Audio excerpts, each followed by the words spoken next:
21শে জুলাই কলকাতার সমাবেশ থেকেই ঘুরে দাঁড়াবে রাজ্য কংগ্রেস। আগামী 21শে জুলাই কলকাতার শহীদ মিনারের সমাবেশ থেকেই বাংলায় কংগ্রেসের ঘুরে দাঁড়ানোর বার্তা দিলেন প্রদেশ কংগ্রেসের সভাপতি শুভঙ্কর সরকার। দুর্গাপুরে নেতাজি ভবনে আয়োজিত এক প্রস্তুতি সভায় কর্মীদের চাঙ্গা করতে তিনি বলেন, ঝড় বৃষ্টি বা যে কোনো প্রতিকূলতা আসুক, কর্মসূচি সফল করতেই হবে। দেশের স্বার্থে কংগ্রেসকে শক্তিশালী করার ডাক দিয়ে পশ্চিম বর্ধমান জেলা সংগঠনকে অন্তত 9,000 কর্মী নিয়ে সভায় যোগ দেওয়ার করার নির্দেশ দেন তিনি। সমাবেশটি সম্পূর্ণ নিয়ম মেনে হবে জানিয়ে শুভঙ্কর বাবু বলেন, বিজেপির জনবিরোধী নীতির বিরুদ্ধে ধারাবাহিক আন্দোলন চলবে। এই সভা শেষে বহু মানুষ কংগ্রেসে যোগ দেন।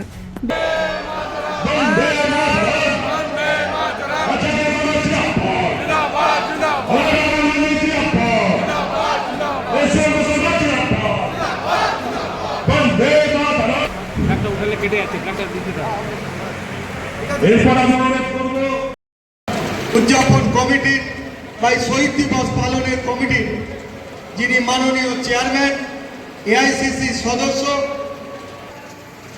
প্রদেশ কংগ্রেসের শাহাবুদ্দিন রাজু, যুব কংগ্রেসের সৌভিক মুখার্জি,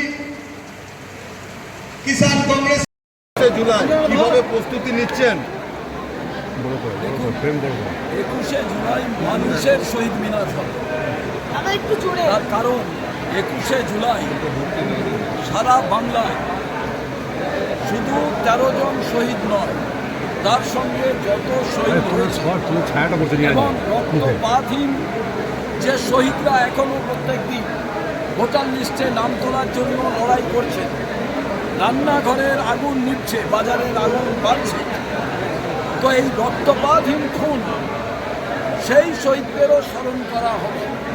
আগামী দিনে বারুইপুরের মতো ঘটনা যাতে না ঘটে, নতুন করে কোনো মায়ের কোল খালি যাতে না হয়, অর্থাৎ গণতন্ত্র রক্ষার দাবি, সংবিধান বাঁচাবার দাবি, দেশ ও রাজ্য বাঁচাবার দাবি, নিত্য প্রয়োজনীয় জিনিসপত্রের মূল্য বৃদ্ধির প্রতিবাদে এলপিজি, পেট্রোল, ডিজেল, আনাজের দাম এবং তার সঙ্গে নিট, সিবিএসসি পরীক্ষা নিয়ে যে জালিয়াতি, ধর্মেন্দ্র প্রধানের পদত্যাগ দাবি, এবং আমরা মনে করি যে নরেন্দ্র মোদী ছাড়া এই ভারতবর্ষের অন্য কোনো মন্ত্রী আছে বলে মনে করি না।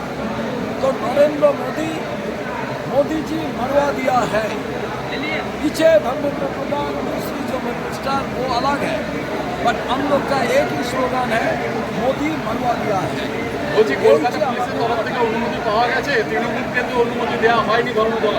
আমি আজকে বলছি, অনেক আগে থেকে আমরা শহীদ মিনার ময়দানে আমরা আবেদন করেছি, সেই আবেদন আমাদের মঞ্জুর হয়েছে।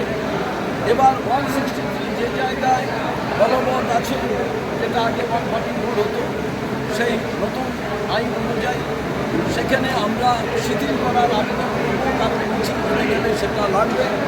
এবার দ্বিতীয় প্রশ্ন, আমরা কোনো রাস্তায় সভা করছি না। শহীদ মিনার যেখানে চিরাচরিত ট্র্যাডিশনাল সিস্টেমে সভা হয়, সেখানেই আমরা পারমিশন চেয়েছিলাম। ওখানে যথাযথ নিয়ম আমরা তাকে